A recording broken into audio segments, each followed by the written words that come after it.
നമസ്കാരം, നിലവര വിശേഷങ്ങളിലേക്ക് സ്വാഗതം.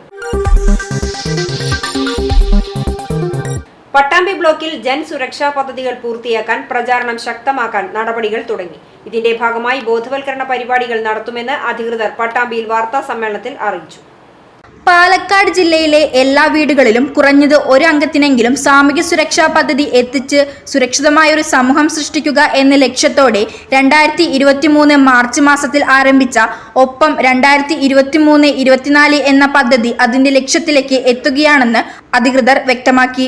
ജില്ലയിലെ 95 തദ്ദേശ സ്വയംഭരണ സ്ഥാപനങ്ങളിൽ 7 നഗരസഭകളിലും 57 ഗ്രാമപഞ്ചായത്തുകളിലും പദ്ധതി 100% ലക്ഷ്യം കൈവരിച്ചു കഴിഞ്ഞു. ജില്ലാ ഭരണകൂടത്തിന്റെ നേതൃത്വത്തിൽ കുടുംബശ്രീ മിഷൻ, ഭാരതീയ റിസർവ് ബാങ്ക്, നബാർഡ്, വിവിധ ബാങ്കുകൾ എന്നിവർ ചേർന്നാണ് പദ്ധതി നടപ്പാക്കുന്നത്. പട്ടാമ്പി ബ്ലോക്കിലെ അസംഖ്യം കുടുംബങ്ങൾ ഇനിയും ഇതിൽ അംഗങ്ങൾ ആകാനുണ്ടെന്ന് വിലയിരുത്തുന്നതിന്റെ അടിസ്ഥാനത്തിലാണ് പ്രചരണ പരിപാടി പട്ടാമ്പി കേന്ദ്രീകരിച്ച് തുടങ്ങുന്നത്. ഇതിന്റെ ഭാഗമായി വരും ദിവസങ്ങളിൽ കുടുംബശ്രീയിലെ പരിശീലനം ലഭിച്ച സന്നദ്ധ സേവകർ വീടുകൾ സന്ദർശിച്ച് ജനങ്ങളെ ബോധവൽക്കരിക്കുകയും അപേക്ഷാ ഫോമുകൾ നൽകുകയും ചെയ്യുമെന്നും അധികൃതർ വാർത്താ സമ്മേളനത്തിൽ അറിയിച്ചു. ഈ പരിപാടിക്ക് ചുക്കാൻ പിടിക്കുന്നത് വിവിധ ബാങ്കുകൾ, ഏറ്റവും പ്രധാനമായിട്ട് കുടുംബശ്രീ ജില്ലാ മിഷൻ, കുടുംബശ്രീയുടെ സന്നദ്ധ പ്രവർത്തകർ, ജില്ലാ ഭരണകൂടം, ഭാരതീയ റിസർവ് ബാങ്ക്, നബാർഡ്, സാമ്പത്തിക സാക്ഷരതാ കേന്ദ്രങ്ങൾ തുടങ്ങിയവയാണ്. ഇതിൻ്റെ ഭാഗമായിട്ട് പല ഗ്രാമപഞ്ചായത്തുകളിലും ആദ്യത്തെ പടി എന്നുള്ള രീതിയിൽ ക്യാമ്പുകൾ സംഘടിപ്പിച്ചു. ക്യാമ്പുകൾ സംഘടിപ്പിച്ചതിന് ശേഷം ഫോമുകൾ സോഴ്സ് ചെയ്യാൻ വേണ്ടിയിട്ട് തുടങ്ങി. അതിനുശേഷം നമ്മളൊരു ഡോർ ടു ഡോർ ക്യാമ്പയിൻ എന്നുള്ള രീതിയിൽ നമ്മൾ പല സ്ഥലങ്ങളിലും നടത്തി. തൊഴിലുറപ്പ് പദ്ധതികൾ ജില്ലാ കളക്ടറുടെ നേതൃത്വത്തിൽ പല ഡിപ്പാർട്ട്മെൻറ്റുകൾ വഴി നമ്മളിങ്ങനെ നടത്തി. ഇപ്പോൾ കുടുംബശ്രീയുടെ നേതൃത്വത്തിൽ ഇപ്പോൾ അങ്ങനെ നോക്കുന്ന സമയത്ത് നമുക്ക് വളരെ വലിയൊരു മുന്നേറ്റം നമുക്ക് പാലക്കാട് ജില്ലയിൽ ഉണ്ടാവാൻ വേണ്ടിയിട്ട് സാധിച്ചിട്ടുണ്ട്. ഇപ്പം നമ്മൾ നോക്കിക്കഴിഞ്ഞിരുന്നാൽ പാലക്കാട് ജില്ലയിൽ 88 ഗ്രാമപഞ്ചായത്ത്, 7 മുനിസിപ്പാലിറ്റികളുമാണ് നമുക്കുള്ളത്. അതിൽ 7 നഗരസഭകളിലും നമ്മൾ ഉദ്ദേശിച്ച ലക്ഷ്യം കൈവരിച്ചു കഴിഞ്ഞു. ലക്ഷ്യം ഇതായിരുന്നു, പാലക്കാട് ജില്ലയിലുള്ള എല്ലാ വീടുകളിലും ഏതെങ്കിലും ഒരു പോളിസിയെങ്കിലും എടുപ്പിക്കുക എന്നുള്ളതായിരുന്നു. സബ്സിഡൈസ് നിരക്കിലുള്ള ഇൻഷുറൻസ് പോളിസികളാണ്. ഏതെങ്കിലും ഒരു വീട്ടിലെങ്കിലും എടുക്കണമെന്ന്, ഒരു വീട്ടിൽ ഒരു പോളിസിയെങ്കിലും എടുക്കുക എന്നുള്ളതായിരുന്നു അതിൻ്റെ ഉദ്ദേശം. അത് 7 നഗരസഭകളിലും നമ്മൾ ലക്ഷ്യം കൈവരിച്ചു. ഇനി 31 ഗ്രാമപഞ്ചായത്ത് നമുക്ക് മിച്ചമുണ്ട്. ഈ 31 ഗ്രാമപഞ്ചായത്തിൽ ഏറ്റവും കൂടുതൽ ഗ്രാമപഞ്ചായത്തുകൾ ഇനി അവശേഷിക്കുന്ന പട്ടാമ്പിയിലാണ്. അപ്പോൾ പട്ടാമ്പി കേന്ദ്രീകരിച്ചിട്ട് നമ്മളൊരു പ്രത്യേക പ്രചാരണ പരിപാടി കുടുംബശ്രീയുടെ നേതൃത്വത്തിൽ നമ്മൾ ആരംഭിക്കുകയാണ്.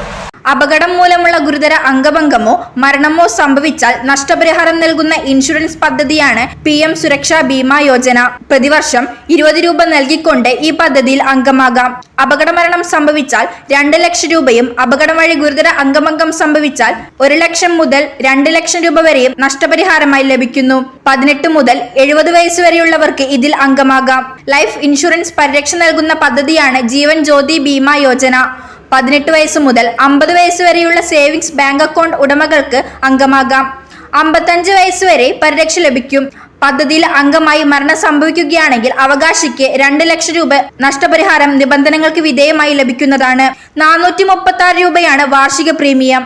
ഈ പദ്ധതികളിൽ അംഗമാകാൻ താല്പര്യമുള്ളവർ വീടുകളിൽ ലഭ്യമാകുന്ന അപേക്ഷാ ഫോറം പൂരിപ്പിച്ച് അക്കൗണ്ടുള്ള ബാങ്ക് ശാഖയിലോ അടുത്തുള്ള കുടുംബശ്രീ പ്രവർത്തകരുടെ കൈകളിലോ എത്തിക്കണമെന്നും ഇവർ അറിയിച്ചു. പണം നേരിട്ട് കൊടുക്കണ്ട, 20 രൂപ അക്കൗണ്ടിലുണ്ടെങ്കിൽ നമ്മളൊരു ഫോറം നൽകും. ഫോം അത് പത്രത്തിൽ വെച്ച് കൊടുക്കാനുള്ളതാണ്. എല്ലാ CDSലും പരമാവധി ജനങ്ങളുടെ അടുത്ത് ഈ ഫോം എത്തിയിട്ടുണ്ട്. കുടുംബശ്രീ മുഖേനയും തൊഴിലുറപ്പ് മുഖേനയൊക്കെ എത്തിച്ചിട്ടുണ്ട്, ബാങ്ക് മുഖേന എത്തിച്ചിട്ടുണ്ട്. ഈ ഫോം ഫില്ല് ചെയ്ത് അക്കൗണ്ട് നമ്പറിൽ ഡീറ്റെയിൽസും കൊടുത്ത് അക്കൗണ്ടിൽ 20 രൂപ ഉണ്ടായാൽ മതി. അത് മിനിമം ബാലൻസ് 1000 രൂപയാണെങ്കിൽ 1020 ഉണ്ടെങ്കിൽ ഇതിന്ന് 20 പോയിക്കോളും. മിനിമം ബാലൻസ് ഇല്ല, സീറോ ബാലൻസ് അക്കൗണ്ട് ആണെങ്കിൽ 20 രൂപ ബാക്കി നിൽക്കുന്നുണ്ടെങ്കിൽ ഓട്ടോമാറ്റിക്കായിട്ട് ആപ്ലിക്കേഷൻ ചെല്ലുന്നതോടുകൂടി ബാങ്കിൽ നിന്ന് അക്കൗണ്ടിലേക്ക് പോകുന്നു. ആ സമയത്ത് തന്നെ ഇൻഷുറൻസിൻ്റെ പരിരക്ഷ ലഭിക്കുന്നു. 2 ലക്ഷം രൂപയാണ് നഷ്ടപരിഹാരമായിട്ട് ലഭിക്കുന്നത്. ഡെത്തോ അതല്ലെങ്കിൽ കാര്യമായിട്ടുള്ള അപകടങ്ങളുണ്ടായാൽ 18 വയസ്സിനും 70 വയസ്സിനും മധ്യമുള്ളവർക്ക് ഇത് എടുക്കാൻ കഴിയും. അടുത്ത വർഷത്തെ പ്രീമിയം നമ്മളോട് S ചോദിക്കും. ഫോണിൽ S കൊടുത്തു കഴിഞ്ഞാൽ 20 രൂപ ഡിഡക്ട് ചെയ്ത് പോകും. അപ്പോൾ ഇപ്പോൾ നമ്മൾ കവർ ചെയ്ത് കഴിഞ്ഞാൽ ഇവർക്ക് എന്നാണോ ഇവർക്ക് താല്പര്യം, ഏതുവരെ താല്പര്യമുണ്ടോ അതുവരെ കവറേജ് കിട്ടുന്നതാണ്. ഇപ്പം ഞങ്ങളെ സംബന്ധിച്ച് പല ആൾക്കാരും ഒരുപാട് പേർക്ക് ക്ലെയിം കൊടുത്തു. നമ്മളത് പ്രോത്സാഹിപ്പിക്കാനോ അല്ലെങ്കിൽ പറയാൻ പറ്റിയ കാര്യമല്ലെങ്കിലും വളരെയേറെ ബുദ്ധിമുട്ടുള്ള ആൾക്കാർ ഈ 20 രൂപ കൊണ്ട് 2 ലക്ഷം രൂപ കിട്ടിയ ധാരാളം കേസുകൾ നമ്മൾ ശ്രദ്ധയപ്പെട്ടിട്ടുണ്ട്. ഞങ്ങളുടെ തന്നെ ഒരു ജീവനക്കാരൻ തൃശ്ശൂരിൽ ഇതേപോലെ ആക്സിഡന്റ് മരിക്കുകയുണ്ടായി. അപ്പോൾ അദ്ദേഹത്തിന് ഇതെല്ലാം ചെയ്തു വന്നിരുന്ന അദ്ദേഹം എടുക്കാതെയാണ് മരിച്ചത്. വളരെ പാവപ്പെട്ട കുടുംബത്തിലാണ്. ഞങ്ങൾക്ക് പോലും സഹായിക്കാൻ കഴിഞ്ഞില്ല. ഈ 2 ലക്ഷം കിട്ടാത്ത നില വന്നിട്ടുണ്ട്. ഇതൊന്നും നമുക്കറിയാം. കഥകളി മണ്ഡലത്തിലെ ആചാര്യനായിരുന്ന കലാമണ്ഡലം അപ്പുകുട്ടി പൊതുവാൾ അനുസ്മരണ സമ്മേളനവും അവാർഡ്ദാന ചടങ്ങും കലാമണ്ഡലം കൂത്തമ്പലത്തിൽ നടന്നു. മുതിർന്ന മാധ്യമ പ്രവർത്തകൻ MP സുരേന്ദ്രൻ ഉദ്ഘാടനം ചെയ്തു. മണ്ഡലത്തിലെ മുതിർന്ന കലാകാരൻ ചെർപ്പുളശ്ശേരി ജീവൻ അധ്യക്ഷത വഹിച്ചു. അപ്പുകുട്ടി പൊതുവാൾ ഛായാചിത്രം അനാച്ഛാദനം ചെർപ്പുളശ്ശേരി ശിവനും കലാമണ്ഡലം നാരായണൻ നായരും ചേർന്ന് നിർവഹിച്ചു. കലാമണ്ഡലം അപ്പുകുട്ടി പൊതുവാൾ മെമ്മോറിയൽ അവാർഡ് കലാമണ്ഡലം രാമൻകുട്ടിക്കും, തിരുവില്ലാമല മാധവ് വാര്യർ യുവ പ്രതിഭാ പുരസ്കാരം കലാമണ്ഡലം വൈശാഖിനും മുതിർന്ന മാധ്യമ പ്രവർത്തകൻ MP സുരേന്ദ്രൻ സമ്മാനിച്ചു. മദ്ദള വിഭാഗം അധ്യാപകനായ രാജ് നാരായണൻ, RLV കോളേജിലെ മദ്ദളം അധ്യാപകനായ പ്രകാശൻ, കലാമണ്ഡലത്തിലെ വിവിധ വകുപ്പിലെ മേധാവികൾ തുടങ്ങിയവർ സംസാരിച്ചു. കലാമണ്ഡലം മദ്ദള വിഭാഗം മേധാവി ഹരിദാസ് സ്വാഗതവും ട്രസ്റ്റ് സെക്രട്ടറി P നാരായണൻകുട്ടി നന്ദിയും പറഞ്ഞു. തുടർന്ന് തിരുവില്ലാമല മാധവ് വാര്യർ യുവ പ്രതിഭാ പുരസ്കാരം നേടിയ കലാമണ്ഡലം വൈശാഖിന്റെ നേതൃത്വത്തിൽ പഞ്ചമദ്ദളക്കേളിയും അരങ്ങേറി. ഒരു എമിറേറ്റസ് വൈസ് ചാൻസലറായിട്ടിരിക്കേണ്ടതിൻ്റെ ഒരു ആവശ്യകതയെക്കുറിച്ചാണ് അന്ന് അതിനെക്കുറിച്ചിട്ടുള്ള ഒരു പ്രബന്ധവും ഒരു പ്രമേയവും ഒക്കെ അവതരിപ്പിക്കപ്പെട്ടത്. അന്ന് അത് തയ്യാറായി വന്നപ്പോഴേക്കും നിങ്ങൾക്കെല്ലാവർക്കും അറിയാവുന്നതുപോലെ കേരളത്തിൻ്റെ ആ ബ്യൂറോക്രസി ആ കലാകാരന്മാരുടെ ഏറ്റവും പ്രധാനപ്പെട്ട ആ ഒരു ആവശ്യത്തെ വളരെ നിഷ്കരുണം അത് നിരാകരിക്കുകയും അങ്ങനെ ഒരു പ്രമേയമോ ഒരു അഭിപ്രായമോ ഉയർന്നു വന്നിട്ടില്ലെന്ന മട്ടിൽ അന്നത്തെ ആ യോഗത്തിൽ അവർ മിനിറ്റ്സ് എഴുതി ചേർക്കുകയും ചെയ്തത് എനിക്ക് നല്ല ഓർമ്മയുണ്ട്. ശാസ്ത്ര സാങ്കേതിക വിദ്യകൾക്ക് പ്രാധാന്യം നൽകിക്കൊണ്ട് Thrithala English medium senior secondary സ്കൂളിൽ സ്റ്റോഗോ ഫെസ്റ്റ് അരങ്ങേറി. റോബോട്ടിക്സ്, സയൻസ്, ഗണിതം, സാമൂഹ്യശാസ്ത്രം, കരകൗശല വസ്തുക്കൾ, ഭാഷകൾ എന്നിവയോടനുബന്ധിച്ചുള്ള വിവിധ പ്രദർശനശാലകൾ സംഘടിപ്പിച്ചു. 150-ൽ പരം പ്രദർശന വസ്തുക്കൾ കുട്ടികൾ നിർമ്മിച്ചു. പ്രശസ്ത പരിസ്ഥിതി പ്രവർത്തകയും മുളയുടെ തോഴി എന്നും അറിയപ്പെടുന്ന നൈന ഫെബിൻ ചടങ്ങ് ഉദ്ഘാടനം ചെയ്തു. പ്രിൻസിപ്പൽ ശാലി മധുരം ആമുഖ പ്രഭാഷണം നടത്തി. അഡ്മിനിസ്ട്രേറ്റീവ് ഓഫീസറും അക്കാദമിക് കോർഡിനേറ്ററുമായ ഡോക്ടർ ആന്റണി ചടങ്ങിൽ അധ്യക്ഷത വഹിച്ചു. മാനേജ്മെന്റ് കമ്മിറ്റി മെമ്പർമാരായ Shebeer MN, Anwar MB, PTA president KP Abdul Razak, vice president Sarath Chandran, staff secretary Ansa P Sunny, school ലീഡർമാരായ അമലേഷ്, തേജശ്രീ എന്നിവർ ആശംസകൾ നേർന്നു. KG HOD ഷഹല നന്ദിയും പറഞ്ഞു. എല്ലാവരും ഇറിറ്റേറ്റഡ് ഒക്കെ ആണോ? ഇവിടുന്ന് എണീറ്റ് പോകാൻ തോന്നുന്നുണ്ടോ? ഫസ്റ്റ് ഓഫ് ഓൾ തോന്നുന്നുണ്ടോ? നോക്കട്ടെ, നിങ്ങൾ ഉഷാറാണോ നോക്കട്ടെ. ഞാൻ ഹലോ എന്ന് പറയാം. ഞാൻ എങ്ങനെയാണോ ഹലോ എന്ന് പറയുന്നത് അതിനനുസരിച്ച് തിരിച്ച് എനിക്ക് ഹായ് എന്ന് റിപ്ലൈ തരണം. നോക്കിയാലോ? നോക്കാം. ആർക്കാ കൂടുതൽ എനർജി നോക്കട്ടെ. ഹലോ, പോരാ. ഹലോ,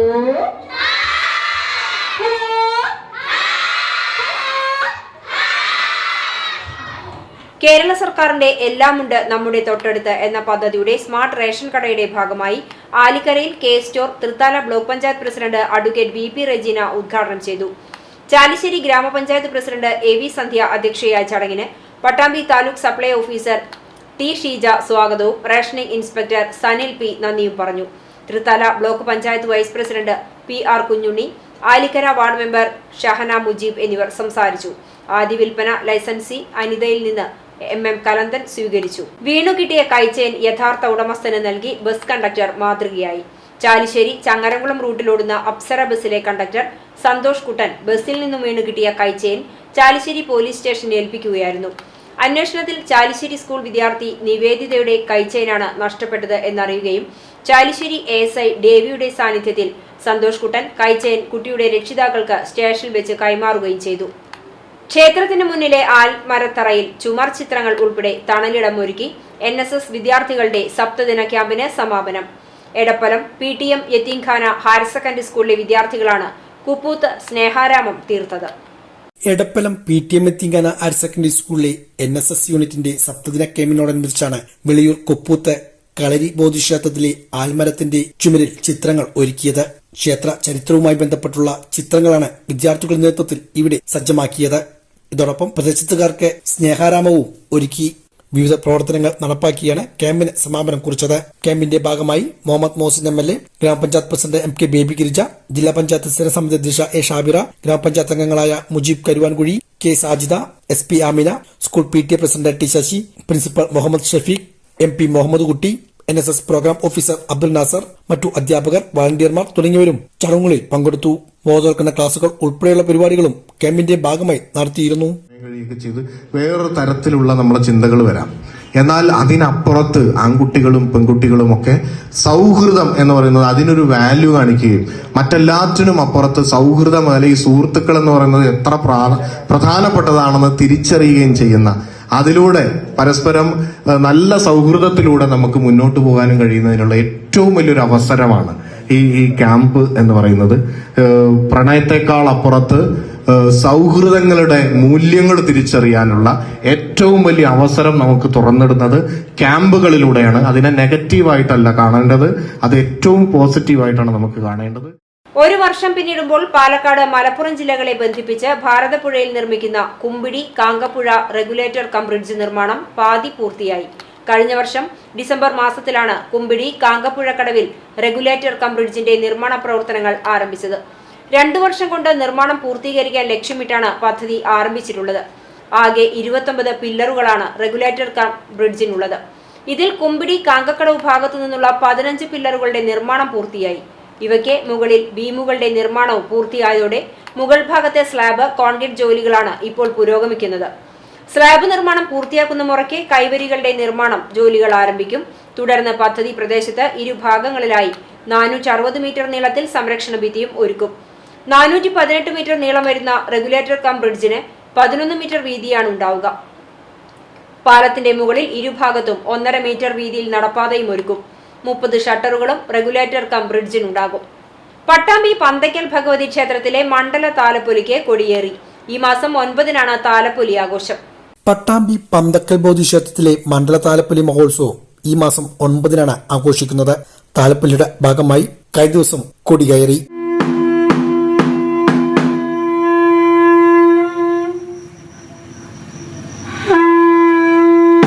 കൊടിയേറിയതോടെ ക്ഷേത്രത്തിൽ തോൽപ്പാവക്കുത്തും ആരംഭിച്ചു.